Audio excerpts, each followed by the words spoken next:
meninos, nós vamos fazer a nossa parte 2 da aula 3, que é a correção das atividades que eu passei, tá? Eu vou começar corrigindo o em classe da página 349.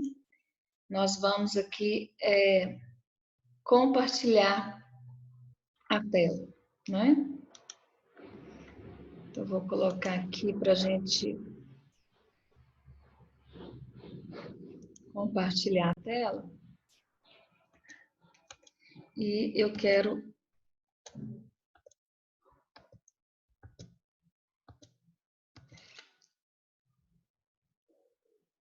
essa parte aqui da apostila. A gente está aqui também, como vocês, né, aprendendo a mexer nesse material aqui, né? Principalmente para a gente que é mais velho, para a gente é um desafio muito grande, tá? Eu queria chamar a atenção de vocês o seguinte: lá no livro texto, eles colocaram nomes mais difíceis por pontos extremos do Brasil, não é? Lá no livro texto, eles colocaram o nome do nascente dos rios. E aqui eles colocaram para a gente as serras aonde estão essas nascentes dos rios. Aqui, ó, o Monte Caburaí e a Serra da Contamana. Então, é bem mais fácil. Então, a gente vai combinar para a prova que se eu for cobrar pontos extremos, vocês vão estudar por este mapa aqui, que é mais fácil, tá? Então, aqui, ao invés de você escrever lá, nascente do rio Ailã, você vai colocar Monte Caburaí.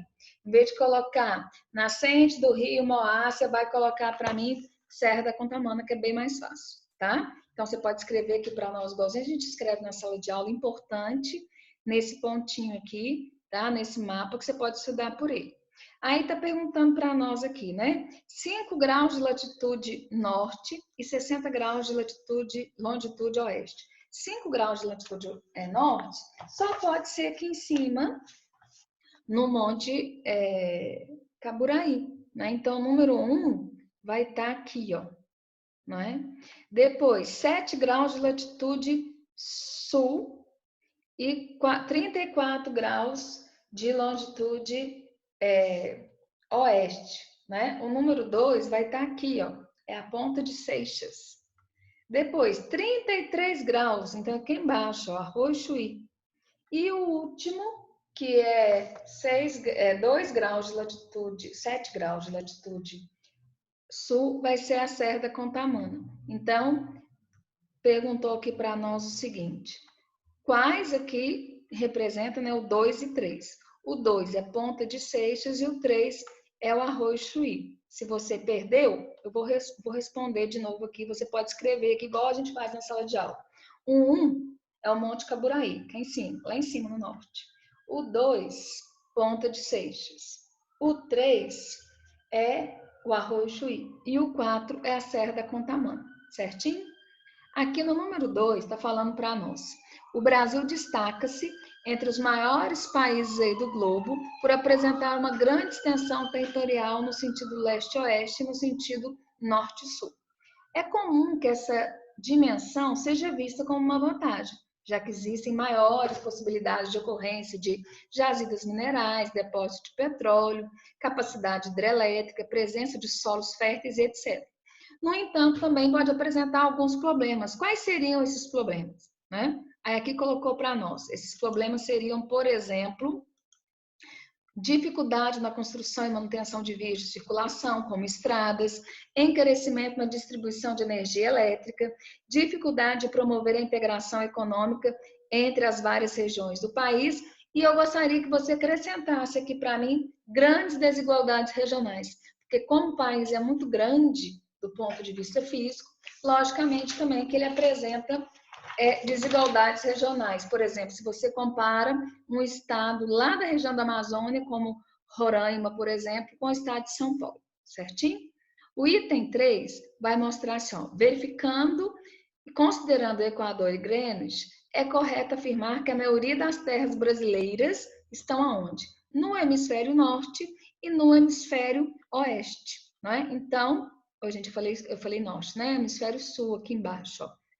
Eu mostrei certo e falei errado, né? Porque aqui em cima primeiro está norte. Então, o Brasil está a maior parte no hemisfério meridional, que é o sul, e totalmente no hemisfério ocidental, não é? Então, é a letra B. certinho? A gente vai parar aqui nessa parte da correção, que foi o que eu pedi, e vamos passar lá para o nosso livro-texto, caderno de exercício, quer dizer, aonde a gente vai ter a outra parte que eu corrigi com vocês, né? Começando aí do número 7. Então, o número 7 fala: o Brasil apresenta uma extensa área territorial, sendo um potencial de recursos minerais. Nesse sentido, é importante conhecer as dimensões e distâncias. Então, de acordo com isso, quais são afirmativas corretas? Aí fala: o Brasil é chamado de país de dimensões continentais devido à distância entre os pontos extremos, a extensão litorânea, a extensão das fronteiras terrestres e sua área territorial. Verdadeiro. Além do vasto território continental, as ilhas marítimas do litoral também fazem parte do território nacional? Com certeza. O território brasileiro está totalmente a oeste do meridiano de Greenwich, portanto, está inteiramente no hemisfério oriental? Falso, ocidental. Então, é a letra A, não é? A número 2 aqui, a número 8, desculpa, o número 2 aqui não é na correção, mas é o número 8 aí de vocês, não é? Está mostrando para nós um mapa da América. E esse mapa é bem interessante porque eu gostaria que vocês observassem, né? O Brasil faz fronteira com quase todos os países aqui da América do Sul. Só 2 países que não fazem fronteira com o Brasil: o Equador e o Chile, tá? E a maior fronteira do Brasil com outros países é a fronteira aqui com a Bolívia. São mais de 3.400 quilômetros de fronteira. Nós temos problemas aqui, por exemplo, com a fronteira com a Colômbia, por causa da questão do narcotráfico, a gente vai falar depois, tá certo?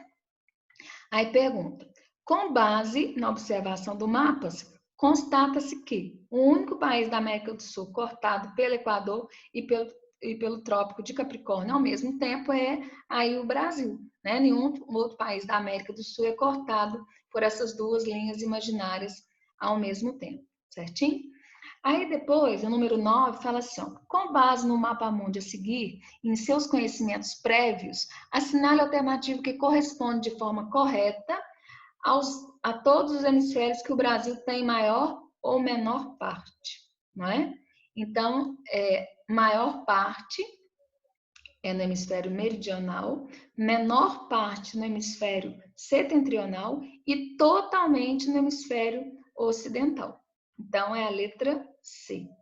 O número 10 vai falar que a partir da interpretação do mapa e das dimensões do Brasil e seus pontos extremos, aí fala que o Brasil possui terra nos seus 3 hemisférios, né? Assinale a opção correta sobre as características do território brasileiro. Esse aqui que eu falei para vocês, que é bem mais fácil, né? Aqui, ó. Então, aqui, do leste, Ponta de Seixas. No extremo norte, Monte Caburaí. Oiapoque está aqui, tá, meninos? Então, Oiapoque é o ponto extremo do oceano, mas de terras é aqui, ó, Monte Caburaí, em Roraima.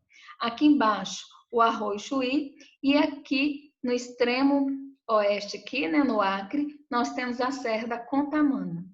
Aí perguntou para nós o que é verdadeiro e o que é falso. O número 1 fala: em função das dimensões leste-oeste, o Brasil apresenta apenas 2 fusos horários. A gente não aprendeu ainda o sistema de fuso horário, tá? Mas o Brasil não vai apresentar aí terras apenas em 2 fusos horários. Na verdade, nós vamos ter terras em 4 fusos horários. Depois a gente vai aprender melhor isso, que é de acordo aí com as longitudes que o Brasil possui, tá? Depois o número 2. Em relação ao paralelo zero, que é o Equador, o Brasil possui terras no hemisfério norte e sul. Verdadeiro, não é? O ponto extremo oriental, ou seja, mais a leste do Brasil, se localiza na região norte? Não, na região nordeste, né? Que é a ponta de Seixas. A latitude extrema meridional do Brasil corresponde a 33 graus. Verdadeiro. 2 dos 4 pontos extremos do Brasil se localizam na região da Amazônia? Sim, né? O ponto extremo norte e o ponto extremo oeste, no Acre e Roraima, na região da Amazônia. Os pontos extremos sul, os pontos extremos do Brasil localizam-se no hemisfério sul e oriental? Com certeza, né? Estão aí, os pontos extremos aí estão no hemisfério sul e oriental. Nós temos um ponto extremo no hemisfério norte. Por isso, essa questão aí também está errada. Então, aí, voltando, são falsas a 1, a 4 e a 32 e verdadeiras a 2, a 8 e a 16, tá certo? A número 11 tem um mapinha do Brasil e tem aqui o ponto A, não é? Que é justamente aqui o cruzamento de uma latitude com uma longitude. E aí pergunta, o Brasil é o único país sul-americano que tem suas terras distribuídas em 3 hemisférios? Norte, sul, leste, oeste? Não, né? Esses países todos aqui, ó, por exemplo, Equador, aqui em cima Colômbia, não é? Vão ter também terras nesses 2 hemisférios, tá? Então esse é falso. Santa Catarina está situada totalmente ao sul do Trópico de Capricórnio e tem influência que exerce influência climática no estado, né? Verdadeiro, a gente ainda vai falar sobre isso depois. O ponto A tem uma coordenada geográfica de 0 grau de longitude e 60 graus de latitude leste-oeste, ao contrário. Nós temos 0 grau de latitude e 60 graus de longitude oeste. O norte e o nordeste são as duas únicas regiões do Brasil totalmente localizadas na zona intertropical? Totalmente, sim, verdadeiro. E o Brasil faz fronteira com todos os países da América do Sul, com exceção do Chile e do Equador? Verdadeiro. Então, são falsas a 1 e a 4, 2, 8 e 16 são verdadeiras, né? E a nossa última aqui, que é a questão número 12, ela fala o seguinte, para a gente observar aqui os mapas, né? O mapa mundi, depois o mapa do Brasil, para poder responder. Aí fala, letra A, né? O primeiro parênteses. A América do Sul se localiza nos hemisférios oeste e sul? A América do Sul tem terras no hemisfério norte também, então é falso, né? A Europa se localiza totalmente nos hemisférios oeste e norte? Falso, porque tem o leste europeu. O estado de São Paulo localiza-se totalmente ao sul do Trópico de Capricórnio? Falso, ele é cortado pelo Trópico de Capricórnio. O estado de Goiás se localiza totalmente no hemisfério sul e oeste? Verdadeiro. E o estado do Amazonas localiza no hemisfério norte e sul? Verdadeiro. Então é a letra A, certinho? Então, com essa parte, a gente encerra aí a nossa aula 3, tá? Com essa correção. Tá certinho? Depois nós vamos continuar em outra aula falando sobre a divisão regional do Brasil. Muito obrigada, meninas.